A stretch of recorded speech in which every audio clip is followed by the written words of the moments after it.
ഒരു കാര്യം, എൻ്റെ സുഹൃത്ത് മെഹനാണ്. ഞങ്ങളൊരുമിച്ച് പല പടത്തിൽ അഭിനയിച്ചിട്ടുണ്ട്. ഏറ്റവും ശ്രദ്ധേയമായ വേഷം ഞങ്ങളൊരുമിച്ച് അഭിനയിച്ച ചെമ്പൽ എന്ന പടത്തിലാണ്. വളരെ നല്ല മനസ്ഥിതിയുള്ള, സത്യസന്ധനായ, ആത്മാർത്ഥതയുള്ള ഒരു സുഹൃത്തിനാണ് എനിക്ക് നഷ്ടപ്പെട്ടിരിക്കുന്നത്. തീർച്ചയായും മലയാള സിനിമയിൽ ഒരുപാട് കാലം, ദീർഘകാലം ജീവിച്ചിരുന്നുകൊണ്ട് നല്ല കഥാപാത്രങ്ങൾ ചെയ്യേണ്ട ഒരു വ്യക്തിത്വമായിരുന്നു. എന്നാൽ വിധി തടുക്കാൻ പറ്റിയില്ലല്ലോ. ദൈവഗീതം അതാണ്.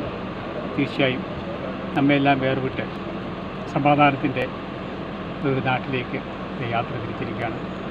അതിൻ്റെ ആത്മാവിന് നിത്യശാന്തി ലഭിക്കട്ടെ എന്ന് പ്രാർത്ഥിക്കുന്നു. കുടുംബാംഗങ്ങളെല്ലാം ആശ്വസിപ്പിക്കുന്നു. അവർക്കും സമാധാനം ലഭിക്കട്ടെ എന്ന് പ്രാർത്ഥിക്കുന്നു, ആശംസിക്കുന്നു. അതിനെപ്പറ്റി പറയുകയാണെങ്കിൽ അദ്ദേഹത്തിൻ്റെ അച്ഛനായിട്ടുള്ള സൗഹൃദമായിരുന്നു ഞാൻ ആദ്യം. പിന്നീട് ഞങ്ങൾ ഒരുമിച്ച് ഒരുപാട് പടങ്ങൾ ചെയ്തു. എൻ്റെ ഒരു കുടുംബ സുഹൃത്ത് തന്നെയായിരുന്നു അദ്ദേഹം. ബാലേട്ടൻ മുതൽ ഇങ്ങോട്ട് ഉള്ളൊരു ബന്ധമാണ്. കാരണം മനസ്സിന് താങ്ങാൻ പറ്റാത്തൊരു വിഷമം തന്നെയാണ്. ആത്മാവിൽ ശാന്തി തരട്ടെ.